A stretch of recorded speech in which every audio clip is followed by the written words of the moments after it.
Hello everyone, मैं विकास महिला आप सभी का स्वागत करता हूं आपके अपने यूट्यूब चैनल पे। तो आज हम आईटी जैम 2020 के जो मैथमेटिक्स के सेक्शन के क्वेश्चंस हैं, यानी लगभग 8 क्वेश्चन हैं, उनको डिस्कस करेंगे। इसकी 2 पार्ट रखेंगे। पार्ट 1 में हम 4 क्वेश्चन करेंगे और पार्ट 2 में भी हम 4 क्वेश्चन करेंगे। ठीक है, 4 क्वेश्चन में हमने डिवाइड कर रखे हैं इनको। तो अभी हम पार्ट 1 स्टार्ट करते हैं, जिसमें 4 क्वेश्चन होंगे। इनका मैं सोल्यूशन प्रोवाइड करूँगा। ये आईटी जैम 2020 का जो पेपर हुआ था उसके क्वेश्चन है। ठीक है, मैथमेटिक्स के मैथ्स के जो क्वेश्चन थे आपके, वो सारा सेक्शन हम यहाँ पे कर रहे हैं। ठीक है, तो चलते हैं। पहला क्वेश्चन कौन सा है अपना।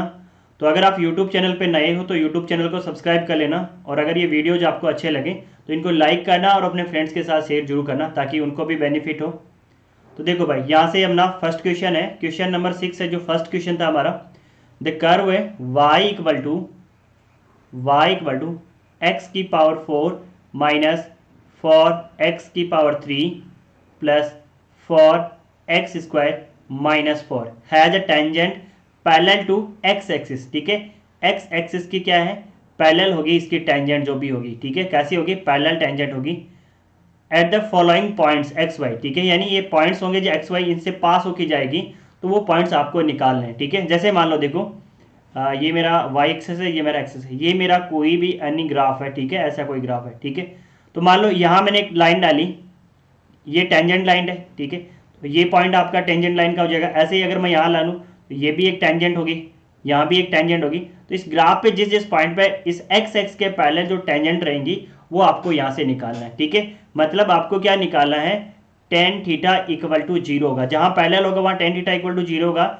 यानी आप कह सकते हो यहाँ से जो आपका dy अपॉन dx है उसको इक्वल टू 0 करना है, और वहाँ से आपको पॉइंट्स निकालने हैं। ठीक है, और फिर x के जैसे ही पॉइंट आ जाएंगे तुम्हारे, फिर वो पॉइंट इसमें पुट कर देने, तो y के भी पॉइंट आ जाएंगे तुम्हारे। ठीक है, तो x और y दोनों वैल्यू यहाँ से आ जाएगी। देखना यहाँ से क्या होगा, dy अपॉन डी करो आप, dy upon d equal to यहाँ से क्या हो जाएगा, 4x की पावर 3 माइनस, जैसे ही 3 आ गया है तो 12 है, x की पावर 2 प्लस, जैसे ही पावर आगे आएगी तो 8 बन जाएगा x, और कांस्टेंट का क्या हो जाएगा, 0। इसको किसके इक्वल पुट कर दो, 0 के इक्वल पुट कर दो। अब देखो पूरी इक्वेशन में क्या कॉमन आ रहा है, 4x कॉमन आ रहा है। ठीक है, तो यहाँ से क्या हो जाएगा, एक्स स्क्वायर माइनस यहाँ क्या हो जाएगा 3x, और यहाँ पे क्या हो जाएगा 2 इक्वल टू 0। ठीक है, तो यहाँ तुम्हारे पास एक रूट था आ गया x इक्वल टू 0।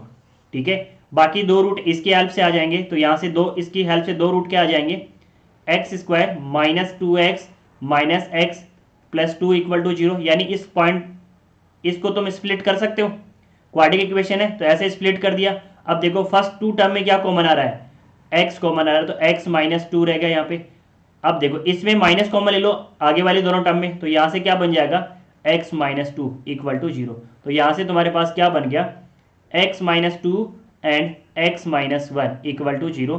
तो यहाँ से 2 पॉइंट आ गए तुम्हारे पास, एक आ गया x इक्वल टू 1 एंड 2। ठीक है, 2 पॉइंट आ गए, तो टोटल आपके पास कितने पॉइंट हो गए, 3 पॉइंट हो गए, एक 0 है। ठीक है, मैं यहाँ लिख देता हूँ एक बार, तुम्हारे पास एक पॉइंट आ गया x इक्वल टू 0 1 एंड 2। ठीक है, अब इनके क्रॉसपोंडिंग इसमें वैल्यू पुट करते जाओ और y के पॉइंट निकालते जाओ। ठीक है, देखो जैसे 0 पुट करोगे तो 0 के रेस्पेक्ट में y की वैल्यू क्या रहेगी, इसमें पुट करो भाई, ये टर्म 0, ये भी टर्म 0, ये भी 0, तो लास्ट वाला -4 बचेगा। यानी एक पॉइंट हो जाएगा तुम्हारे पास 0 एंड -4।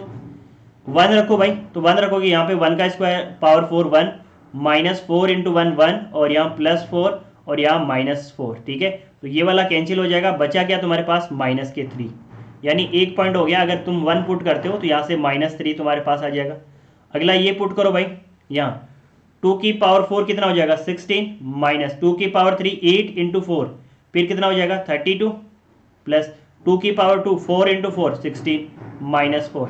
तो ये 16 और ये 16 दोनों कैंसिल, -32 को कैंसिल कर देंगे, पॉइंट बचेगा -4, यानी y का -4 आ जाएगा। तो अगला पॉइंट हो जाएगा तुम्हारे 2 के रेस्पेक्ट में -4।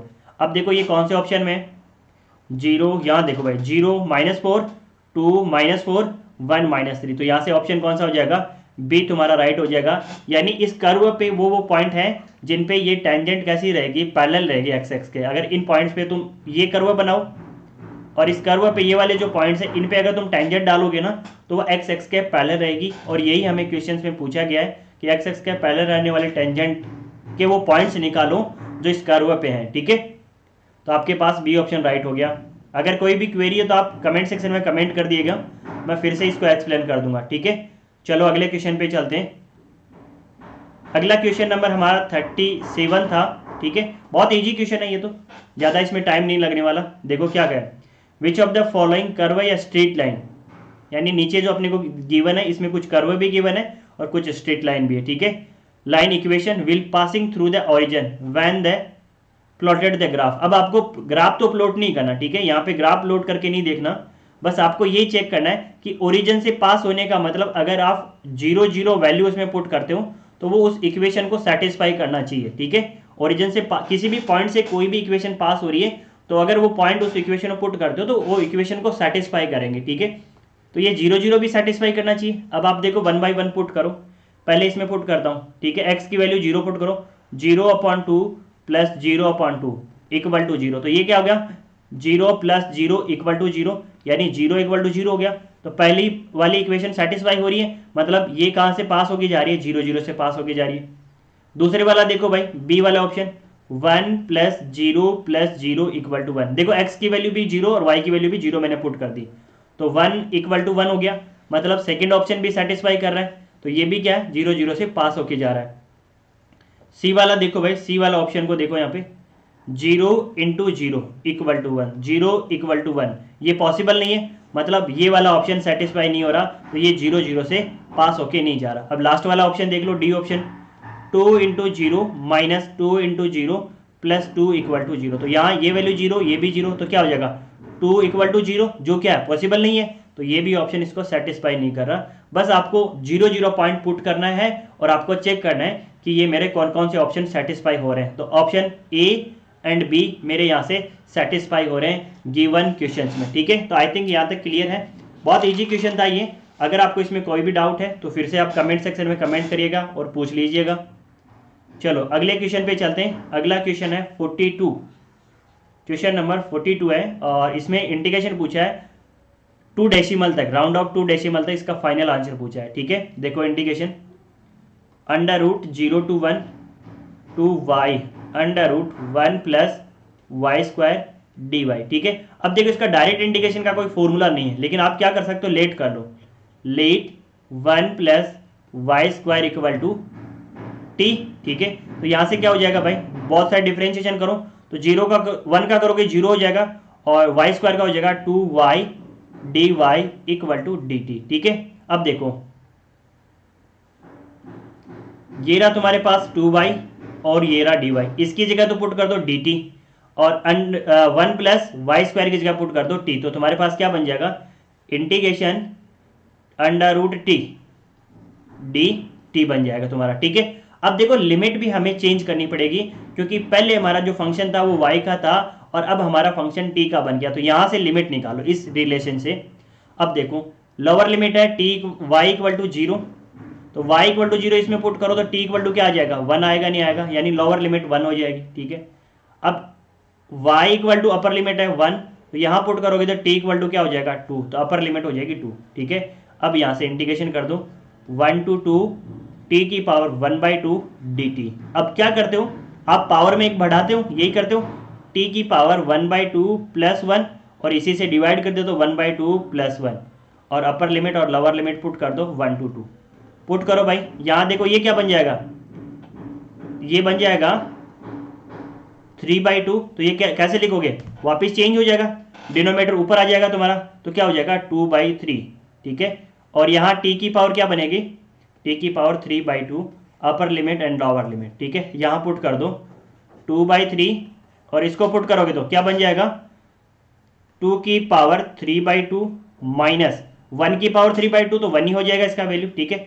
अब इसको आपको क्या करना है, कैलकुलेट कर लेना, ठीक है। कैलकुलेटर रहेगा उससे कैलकुलेट कर लेना है। मैं इसका फाइनल आंसर यहाँ पे लिख रहा हूँ, ठीक है।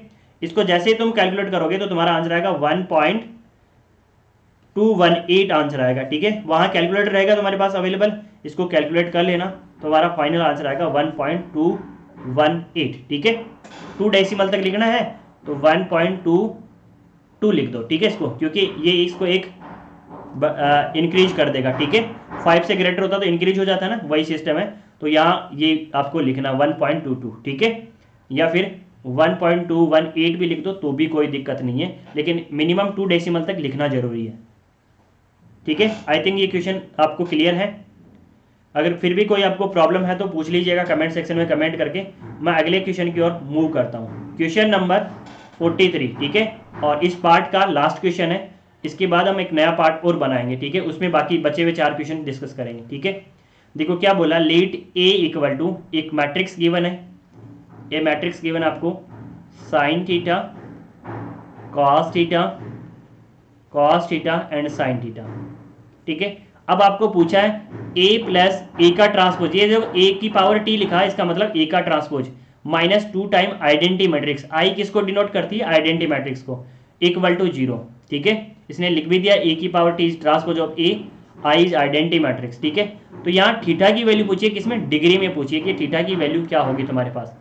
तो पहले इसका ट्रांसपोज निकालो, तो a का ट्रांसपोज क्या हो जाएगा, जो आपके पास ये रो, चाहे रो को तुम कॉलम बना दो चाहे कॉलम को रो बना दो, एक प्रोसेस तुम्हें करना होगा। ठीक है, तो यहां मैं क्या कर रहा हूं, रो को कॉलम बना रहा हूं, तो फर्स्ट रो को कॉलम में लिख दो sine theta cos theta, second वाली रो को लिखो कॉस थीटा साइन थीटा। वैसे दिखने में दोनों सेम सेम ही है। ठीक है, कोई प्रॉब्लम नहीं है। अब देखो आइडेंटिटी मैट्रिक्स क्या आएगी, ये 2x2 की है तो आइडेंटिटी मैट्रिक्स भी 2x2 की रहेगी, क्योंकि हमने को एडिशन और सब्सट्रैक्शन करना है। तो आइडेंटिटी मैट्रिक्स क्या हो जाएगी, 1 0 0 1। अब अप्लाई कर दो ये वाली कंडीशन, a प्लस ए का transpose minus 2 time identity matrix. अब देखो यहां करो, ए मैट्रिक्स ये रही sine theta cos theta sine theta plus sine theta cos theta sine theta minus 2 time. ठीक है, तो देखो इसको 2 को अंदर मल्टीप्लाई कर दो, 2 0 0 2। ठीक है, इक्वल टू किसको है, 0 के इक्वल, तो 0 मैट्रिक्स लिख दो 0 0 0 0। ठीक है, ये मैंने 0 0 क्यों लिखा, ये 0 मैट्रिक्स इसलिए लिख दिया कि मुझे लास्ट में जाके कंपेरिजन करने होंगे, दो मैट्रिक्स इक्वल होने पे कंपेरिजन होता है। ठीक है, वो यहाँ पे अप्लाई करूंगा। तो यहाँ के देखो sine plus sine 2 sine theta minus क्या हो जाएगा 2। ठीक है, सेकंड वाला कंपोनेंट कॉस प्लस कॉस क्या हो जाएगा 2 कॉस थीटा, और यहाँ पे 0 है तो 0 अपने पास नहीं लिखेंगे। ठीक है, यहाँ पे देखो कॉस प्लस कॉस माइनस 0 तो क्या हो जाएगा 2 कॉस थीटा। ठीक है, यहाँ पे साइन प्लस साइन क्या हो जाएगा 2 साइन थीटा, और लास्ट में माइनस 2 कर देना।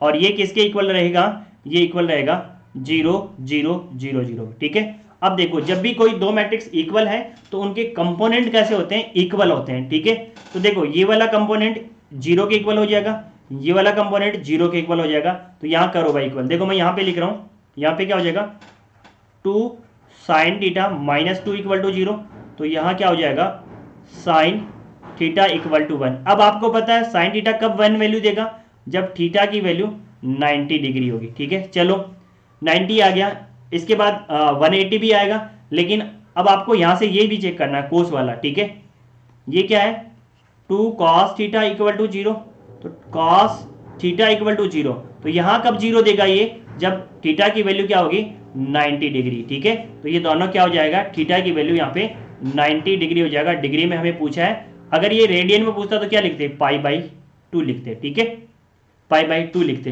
लेकिन वहां π/2 नहीं लिखते, फिर आप फाइनल आंसर डेसिमल्स में निकाल के बताते। ठीक है, पाई को डिवाइड करते 2 से, फिर आंसर बताते। तो यहाँ देखो 90 डिग्री हो गया तुम्हारा। ठीक है, आई थिंक सभी को ये क्वेश्चंस क्लियर है। पहले 4 क्वेश्चन मैंने आपको करवा दिए, फिर भी अगर आपको कोई डाउट है तो आप कमेंट सेक्शन में कमेंट कर सकते हो। और दूसरा तुम्हारा काम है लाइक का। ठीक है, अगर वीडियो अच्छा लगे, और यूट्यूब चैनल को सब्सक्राइब जरूर कर लें भाई। ठीक है, मैं ऐसे ही पार्ट सेकंड लाऊंगा, जिसमें पार्ट सेकंड में इसके जो बचे हुए 4 क्वेश्चन है वो हम डिस्कस करेंगे। ठीक है, तो thank you each and everyone, जुड़े रहे हमारे साथ में यूट्यूब चैनल पे। हम ऐसे ही आपको सारे सॉल्यूशन प्रोवाइड करते रहेंगे जो भी आपका मैथ का सेक्शन रहेगा। ठीक है, थैंक यू।